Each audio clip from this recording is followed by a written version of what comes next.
Synopsis of the Books of the Bible. Mark. By JND Darby. New Testament. The Gospel of Mark. Chapter 4. Then present and future character and result of the Lord's service. Mark 4.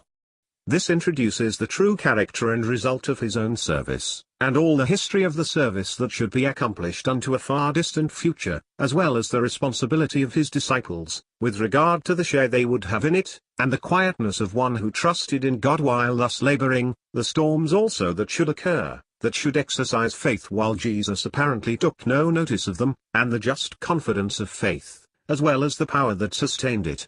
The whole character of the work at that moment, and until the Lord's return, is described in this 4th chapter. The sower and the seed.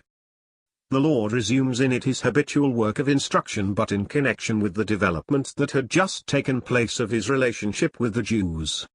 He sows. Fruit he no longer sought in his vineyard. In verse 11 we see that the distinction between the Jews and his disciples is marked. To the latter, it was given to know the mystery of the kingdom. But to those that were without, all these things were done in parables. I do not repeat the remarks I made in speaking of the contents of this parable in Matthew. But that which follows in verse 21 belongs essentially to the Gospel by Mark. We have seen that the Lord was occupied in preaching the gospel of the kingdom, and he committed the preaching of this gospel to others also. He was a sower, and he sowed the word. That was his service, and it was theirs likewise. But is a candle lit to be hidden? Moreover, nothing should be hidden. If man did not manifest the truth he had received, God would manifest all things. Let every one take heed to it. The object of the service committed to the disciples. In verse 24 he applies this principle to his disciples. They must take heed to what they heard, for God would act towards them according to their fidelity in the administration of the word committed to them. The love of God sent the word of grace and of the kingdom unto men. That it should reach their conscience was the object of the service committed to the disciples. Christ communicated it to them, they were to make it known to others in all its fullness. According to the measure with which they gave free course to this testimony of love, conformably to the gift they had received, so should it be measured unto them in the government of God. If they hearkened unto that which he communicated to them, they should receive more, for, as a general principle, he who made that which reached him his own should have yet more, and from him who did not truly make it his own it should be taken away. The absence of the king, his return at harvest time. The Lord then shows them how it should be with regard to himself. He had sown, and, even as the seed springs up and grows without any act on the sower's part, so would Christ allow the gospel to spread in the world without interposing in any apparent way, it being the peculiar character of the kingdom that the king was not there. But, when harvest time comes, the sower has again to do with it. So should it be with Jesus. He would return to look after the harvest.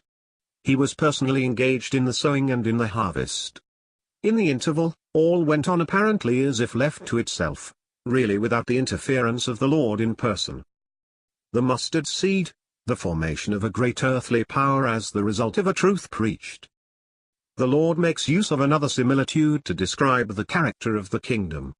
The small seed that he sowed should become a great system, highly exalted in the earth, capable of affording temporal protection to those that took shelter in it.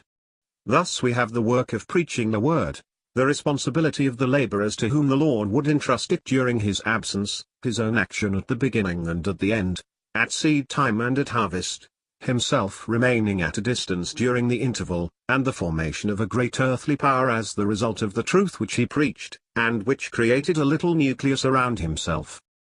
The storm, the Creator's presence, the disciples' unbelief. One part of the history of his followers was yet to be shown. They should find most serious difficulties in their way.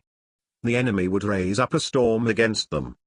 Apparently, Christ took no notice of their situation. They call upon him and awake him by cries, which he answers in grace. He speaks to the wind and the sea, and there is a great calm. At the same time, he rebukes their unbelief. They should have counted on him and on his divine power, and not have thought that he was going to be swallowed up by the waves. They should have remembered their own connection with him, that, by grace, they were associated with him. What tranquility was his! The storm does not disturb him. Devoted to his work, he took his rest at the moment when service did not require his activity.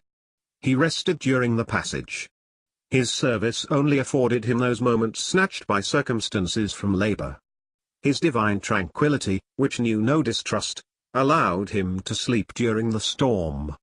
It was not so with the disciples, and, forgetful of his power, unaware of the glory of him who was with them, they think only of themselves, as though Jesus had forgotten them.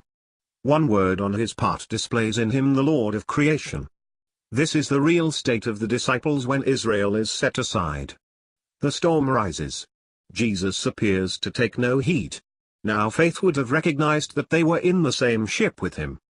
That is to say, if Jesus leaves the seed he has sown to grow until the harvest, he is, nonetheless, in the same vessel. He shares, not the less true, the lot of his followers, or rather they share his.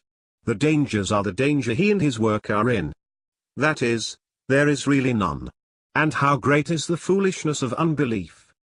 Think of their supposing, when the Son of God is come into the world to accomplish redemption and the settled purposes of God, that by, to man's eye, an accidental storm, he and all his work should be unexpectedly sunk in the lake.